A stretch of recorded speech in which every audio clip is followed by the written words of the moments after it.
All right. Hey, bro. We live. Touch my stuff, bro.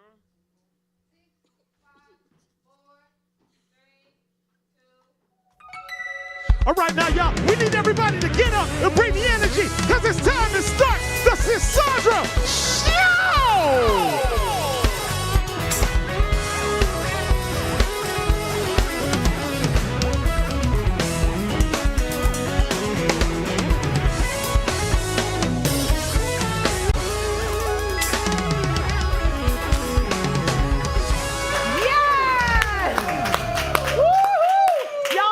Welcome to the Sisaundra Show. Go ahead and get all comfy. Come on. Grab your bubbly beverage. Yeah. And y'all, let's get this show started. Let's get it started. Woo. Y'all, the courtroom ain't just hot. It's scorching. And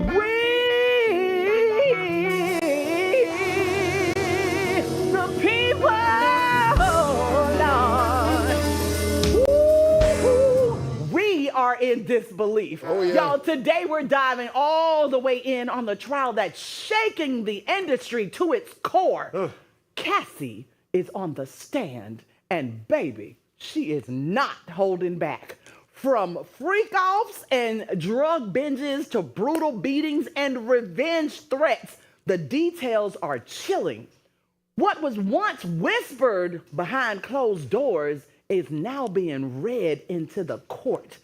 Y'all, it's being read into the record in front of a jury.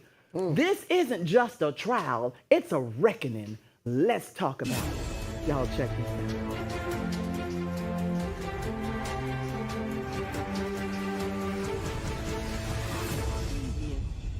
All right, so, the Sean Diddy Combs sex trafficking trial just cracked wide open. And at the center of it all is Cassie Ventura, who stepped into that courtroom and dropped truth bombs that left everybody holding their breath. Everybody.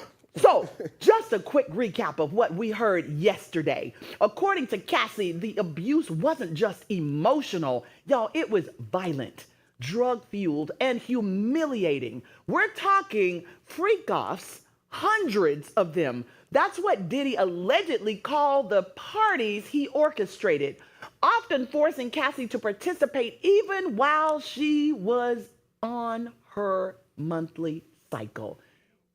I want to say right now, if y'all got kids in the room, please get them out. I mean, this is a teachable moment if you want to keep them in there and explain to them how you should not sell your soul for money, then this is the moment to let them know. But let's carry on as you may be ushering the children out the room.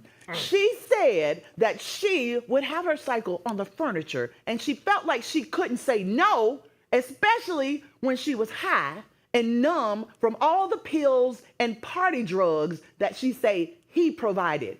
And it gets darker. Cassie testified that Diddy once ordered an escort to do golden showers on her. And then he did it to her himself. She said, y'all, this is too much.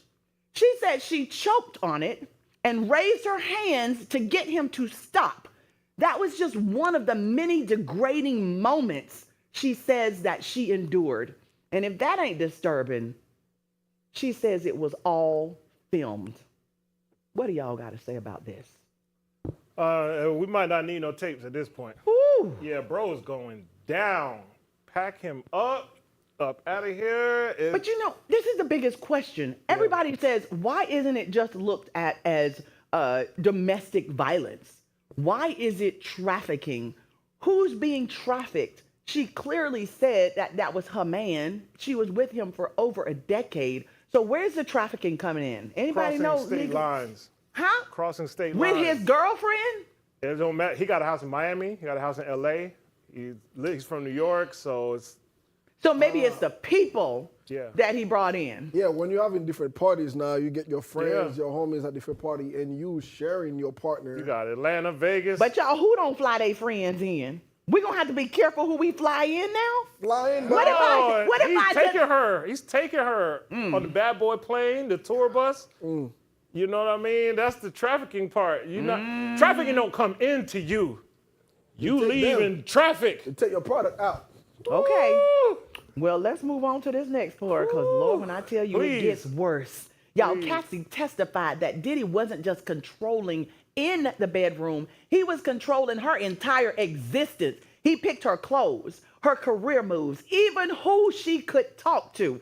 She said when she tried to break away, he used videos from those freak-offs, I'm going to call them parties from now on, to threaten her. One time on a plane, he pulled up old clips on a laptop and told her he'd leak them on a plane if she crossed him. Now, who in the world was sitting next to him, them, behind them, whatever, that could have seen that? Since they fly private. This Diddy. Okay. Yeah. On a private his plane. plane. Okay, even on a private plane. There's people on private planes. I've been on enough private planes What was to happening? know that it wasn't just one person. What happened on them private planes? This wasn't happening. Okay. That wasn't happening. Y'all, she tried to escape the cycle by going to rehab. She started writing a book as therapy, hoping Diddy would read it and understand the pain that he was causing her. She even tried to license her story for $30 million, saying, I wanted to be compensated for the time, the pain. But at her lowest, Cassie said she nearly walked into traffic and told her husband, you don't need me anymore. And while she was trying to heal, Diddy, now I see why they call him P. Diddy, was still allegedly playing puppet master. I see y'all laughing. Don't play with it. He texted her cryptic threats about iPads full of skeletons. She says he demanded payment for training sessions just to stay connected. Control was his addiction. Violence was the tool. Let's pause here. Let's take a deep breath. Let that marinate. Let what marinate? That it was his addiction. It was Okay. his addiction, and then all the violence was the tool. That sounds about right. He played that character for years, like evil boss, overlord, same with on the TV shows. But some stuff you just ain't faking. So the making of the band, now that we think really about it, it was truly that behavior, man. Who he is. I'm just let down, man. Y'all, I'm sick. We are very let down. It is very sickening. He's been a huge part of our culture. Bruised, beaten, and covered up. The abuse wasn't just behind closed doors, Cassie said. She says that Diddy assaulted his staff, dragged a woman out of bed, and even dangled one of her friends off a balcony. And when he hit Cassie so bad she needed stitches above her eye, he made her cover the bruises with makeup so his sons wouldn't see. Put something on so my children can't see. Y'all, he stomped on her face in an SUV, hit her in the head with a wine opener after finding out she was seeing Kid Cudi, trashed her hotel room with more golden showers and other things. And yes, he threatened to blow up Kid Cudi's car. Cudi even brought it up to Diddy, face to face. You know what his response was? What car? Cassie said she once begged to go home to her mom after an attack, but knew it wouldn't be safe. Why? Because she knew Sean's capabilities, his access to guns, the threats he made. She was living in fear for a decade. Think about that. A decade. That's 10 years. Let that sink in before we hit this last stretch. Oh, I can't take no more. Woo-hoo! Oh. We can't talk about this every day, y'all. I don't want to hear this every day. Do y'all want to hear this every day? I don't think anybody wants to hear this every day. And you know what? At first they were like, well, why can't we see it? Why can't they show the courtroom? I don't want to see it. That's why I said we don't need no tape. We don't need no tape, and we don't need too much of this, y'all. The receipts and the reckoning, Cassie says, those freak-offs weren't just memories. They were recorded. And the jury has now seen screenshots. Cassie identified herself and the men involved. Escorts named Jules, Dave, Greg. She said Combs called them souvenirs and threatened to use them to humiliate her. She also shared the physical toll, UTIs, tongue sores, opiate addictions, just to numb the pain. Cassie testified that she took ecstasy during those freak-offs, then relied on Xanax and Percocet to crash. My God! Lord, what a cycle. For 10 years, girl? She said the pain was horrible, but she still show up because making Diddy happy was her survival strategy.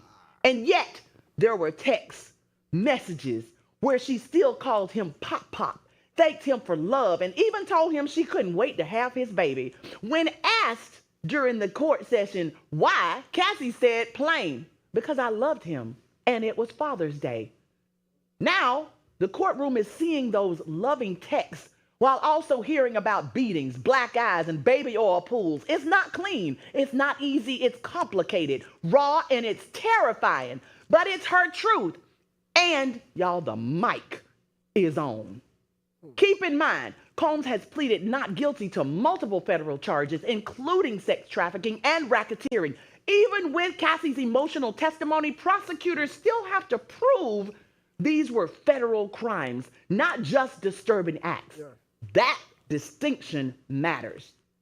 Combs' lawyers will likely focus on that point when they cross-examine Ventura tomorrow, pushing to draw a line between what happened and what counts under federal law. Y'all, stay locked in. This is only the beginning of the reckoning. We're going to take a short break. We have an amazing guest with us. I can't wait to talk to her to talk about something else. Don't y'all go nowhere because it gets better. For the culture, get us out of here. Woo!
To the Sisaundra Show. All right, y'all, let's get into today's guest. There are moments in life when you realize you're meant for more, when the challenges you faced become the very thing that propels you into your purpose. For some, it's a shift that comes in a quiet whisper, and for others, it's a loud awakening. Today's guest knows all too well what it feels like to be called to something greater. something that's bigger than just yourself. So y'all welcome to the Lavender Couch, Miss Sheena Gaines.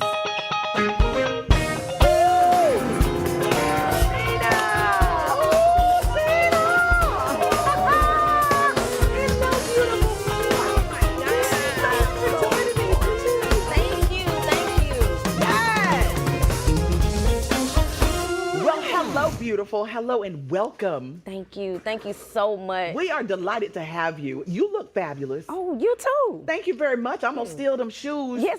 If you were like 3 inches bigger. Oh, yeah. They're stunning. You look fabulous. Did y'all get a shoe cam on Miss Sheena? Those are fabulous. All right. So Sheena, what was the pivotal moment in your life that made you realize starting Sheena Summer House LLC was the calling God had placed on your heart? Well, it all took place. I can remember it's a birthing season for me of surrendering. Ooh. So I was in a season of surrendering. And what I mean about that is one night I remember I was in the bed and I was crying out to God. And while I was crying out, I heard a car blasting music. And there was 2 songs that the car did. The first song was, I've been through too much not to worship him. Ooh, right? My worship is for real. Yes. And then the second song was, Father, do you hear me? Father, can you hear me? Come on now. I hear you. I hear you. And it let me know right then and there that God heard me and I had to surrender it. So Sheena Summer House is a place where it's a platform where others would be able to go on there and they would be able to get the ebook, like far as 31 Days of Healing. Ooh, that's amazing. Yes, 31 Days of Healing. Also motivation. Not only that, my latest ebook that came out was Drawing Closer to God. Ooh. And so in that place of surrendering and just pouring out to God, God didn't allow me just to survive what I went through, but he allowed me to lead other people to destiny and purpose. Ooh. And so that's what it was all about. Yes. Destiny and purpose. Destiny and purpose. When he's leading, oh my God. Yes. Where he leads me, Listen. I will follow. Oh, I feel you. Don't you get me started. I'm not going to get you started. So let's talk about where we can find all of your books, your ebooks. Where can we find them? So you can go on www.Sheena, S-H-E-E-N-A, Summer, S-U-M-M-E-R, House, House.com. It can't be no clearer than that, y'all. Straight Please clear. Go and check out her ebooks, Yes. pick them up, and let her ministry bless you. Yes. For the 31-day journal. That sounds like everything. You can change your life in 31 days. A shift. Yes. Yes. There's a shift, a move in the atmosphere. Yes. So it is time for No Filter. Are you ready? Oh, I'm ready. We have questions for you. So y'all. Yes. This is the segment where you, our viewers, send in the raw, unfiltered questions most people are too afraid to ask out loud. These aren't surface level topics, baby. No, not at all. These are real life, soul deep struggles. And today we're sitting down with our guest, Sheena, who's not afraid to go there. No mask, no sugarcoating, just truth. This is No Filter. Let's get into it. Are you ready? I'm ready. So the first question is from Tanya. Tanya says, I know God has called me to something greater, but I'm still battling shame from my past. How do I stop disqualifying? Did y'all change up on me? Please go on back to that question. Yes. How do I stop disqualifying myself before I even begin? Now, let me say this. In the beginning, you said, I know God has called me. So you cannot disqualify when God has already called you. Ooh. We got to get into a place where we can't allow ourselves to doubt. That's what Satan does. Yes. The devil wants you to doubt. Yes. And you got to believe God called you to it. Yes. And when you get into a place and you already know that God has qualified you, you should not allow shame. First of all, let's talk about this. Yes. Because with me, I know I had a past. Everybody has a past. Everybody does. But you got to understand, your past is a testimony. It is fuel. Yes. It's going to help someone. And let me say this. No one don't want to talk to anybody that's not authentic. Correct. So how you going to tell me how to make it through if you ain't gone through yourself? Ooh, I felt that thing. Come on. I felt that. You better come on. Listen. So if God has called you to something greater, yes, we just need to know it says, be still and know that he is God. Come on. So then we don't question him. Don't disqualify yourself. Yes. He qualifies you when he calls you. Come on. Let's move on to this next question. Yes. Y'all better stop over there. Come on, listen. Come on now. Woo-hoo. Shout. Okay, Aaliyah is asking, what do you do when you've been praying, fasting, showing up, but nothing is moving? How do you stay faithful when God feels silent? Listen, let me say this, and I'm glad this is a good question. Yes. See, first of all, you got to understand sometimes God is sifting. While you're shifting, he has to sift. Ooh. And so you got to understand sometimes you're in a place where some things need to be removed. Yes. So that's why he's not allowing it to move. So you don't want leeches attached to you. He got to detach that thing from you. Yes, you get girl. what I'm Come saying? on. So we're in a place now. You still remain faithful, even though God is silent. It's not that he's not silent. He just surgically removing something, and you just don't know about it. You just don't know. You just know, don't I know. love that song that says, even when I don't see you, Come on. you're working. You're working. You're working. He's working. Yes. So you may think he's silent, but he is not He's silent. not silent. No. Let's move on. That's a great answer. All right, Tony. Tony says, I didn't grow up with safety, so I find chaos comforting. How do I stop romanticizing dysfunction when it's the only thing that feels familiar? Ooh. Now, that's a good question. Yes, ma'am. You got to get into a place where you got to start denouncing some things. Ooh. Because if you don't, it will start being a generational curse to your children. And then you don't want to get into a place where, and then you got to change your surroundings. Let me say that. Change your surroundings. Yes. There's nothing wrong with that. But you cannot allow yourself to get comfortable in a place of chaos. There's nothing that's good in that. And there's nothing good in chaos. No, right? it's not. Oh my goodness. No. So it's okay to remove yourself. Absolutely. It's okay to get rid of those things that are not good for you anymore. Absolutely. And more than likely, God will move you if you ask him. If you ask them. If you ask him. And then you're obedient. Amen. Oh, Come on. obedience. Obedience. Oh, move on is to better the than next. sacrifice. Come Yes. on. Come on. I do. All right, this next question is from Gregory.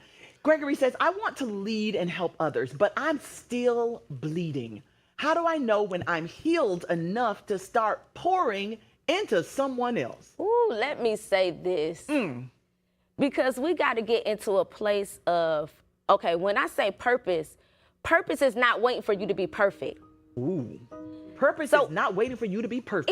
It's not waiting for you to be perfect. Not at all. So what am I saying to you? I know you're bleeding, but you got to ask God to heal you in that process, but don't stop your purpose. You may be able to help somebody else to stop committing suicide or stop being in depression or dealing with anxiety. So even though you may be bleeding, but you got to ask God to patch that up and let me keep on going. Yes. That's what I would say. Patch you up while you on the journey. Amen. Still witnessing the people. Listen. Because you never know what light you can shine on somebody in that moment. That's so true. That's so, girl, you something else, Sister Sheena. Come on, let's move on to this next question. Brittany says, what happens when your idea of God starts to shift? How do you hold on to faith when the version of God you were taught no longer fits your lived experience? Ooh. See, y'all both felt that one. Listen, let me say this, because when you get into the presence of God, you have to automatically believe that you're going to shift. You're not going to be in the same place. Right. And so what I'm saying to you in this version that God has is into a place where he trusts you to reach other people. You're not going to stay in the same version of yourself. You're going to, absolutely. And if you're still the same version of yourself, where are they going to see the growth? Where are they going to see the glory? Yes, They're going the to see glory, God. the growth, absolutely. It's got to be there. Oh my goodness. So, and this is so interesting too, because we may shift and we do shift, but he never changes. Never. He never changes. He's the same God that he was yesterday, as he is today, forever, tomorrow, and forevermore. Yes. So you shift, but he will never shift. He will never because shift. he's always been great, and that will never change. Amen. Let's go on to this next question. This is from Serena. What do you say to the woman who's stuck between who she was and who she's becoming, but feel like she belongs to neither. Neither. Now, first of all, let's talk about this. We need to recognize who we truly do belong to. Yes. We belong to God. Yes. And so in a place of, it sounds like an identity crisis, right? But when you get into a position with God, he's going to show you exactly who you are. So you cannot get into a place where you're stuck. You got to be, it's like a butterfly. Yes, in the cocoon. Yes, you in your cocoon stage right now. Yes. So as you begin to, metamorphosis and all that, you're going to be able to fly. You're going to be able to flap. That's what God is doing. He's going to put you in a place. Yeah, you're going to feel like, okay, I didn't belong here at first, but God knows where you belong. Yes, he does. He places you in rooms that you need to be in. Yes. Yes, he do. And I think about the crossroads when she's talking about this particular thing. And when you don't feel, you're not the person, you don't like the person you're becoming, and you don't like the person you was. I say run. Okay. Say that. My mama used to sing this song called Run and Don't Look Back. back. You better come on. Your mama sang that song too. Run. Don't look back. Run. Don't look back. You better run, child. Don't look back. You better stop. Come on. I love it. You know what? I could sit here all day and talk to you, but we gotta go. Listen, I love you all so much. Thank you for joining us. Sheena Gaines in the house for the culture. We gotta go, y'all. I can't believe this. Now, just scan that QR code at the bottom of your screen. Because we got so much more exclusive content for y'all only right here on the Sisaundra Show.